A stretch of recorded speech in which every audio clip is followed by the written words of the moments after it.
நண்பர்கள் அனைவருக்கும் வணக்கம். இன்னைக்கு நம்ம இந்த வீடியோல மீண்டும் தமிழகத்தில் கனமழை என்ற தகவல் வெளியாகி இருக்கு. சோ அதை பத்தி தான் இப்ப நம்ம பார்க்க போறோம். தமிழகத்தில் வடகிழக்கு பருவமழை பெய்து வரும் நிலையில் சென்னையில் கடந்த 2 தினங்களாக மழை முழுவதுமாக நின்றுள்ளது.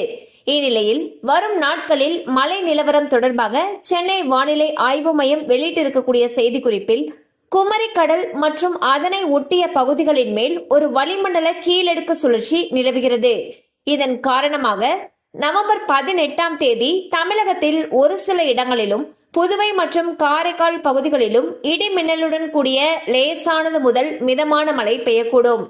மேலும் மயிலாடுதுறை, திருவாரூர், நாகப்பட்டினம், தஞ்சாவூர், புதுக்கோட்டை, சிவகங்கை, ராமநாதபுரம், தூத்துக்குடி, திருநெல்வேலி மற்றும் கன்னியாகுமரி ஆகிய மாவட்டங்களிலும் காரைக்கால் பகுதிகளிலும் ஓரிரு இடங்களில் கனமழை பெய்ய வாய்ப்புள்ளது. மேலும் நவம்பர் 19ஆம் தேதியன்று தமிழகத்தில் ஓரிரு இடங்களிலும் புதுவை மற்றும் காரைக்கால் பகுதிகளிலும் இடி மின்னலுடன் கூடிய லேசானது முதல் மிதமான மழை பெய்யக்கூடும். மயிலாடுதுறை, திருவாரூர், நாகப்பட்டினம், தஞ்சாவூர், புதுக்கோட்டை, ராமநாதபுரம், தூத்துக்குடி, திருநெல்வேலி மற்றும் கன்னியாகுமரி ஆகிய பகுதிகளிலும் ஓரிரு இடங்களில் கனமழை பெய்ய வாய்ப்புள்ளது. ஸோ பாத்தீங்கன்னா சென்னை வானிலை ஆய்வு மையம் ஒரு முக்கியமான அப்டேட்டை வெளியிட்டிருக்காங்க. அதுல என்ன சொல்லியிருக்காங்கன்னா, வளிமண்டல கீழடுக்கு சுழற்சியின் காரணமாக தமிழகத்துல பல மாவட்டங்கள்ல அடுத்த 2 நாட்களுக்கு மழைக்கு வாய்ப்பு இருப்பதாக சொல்லியிருக்காங்க.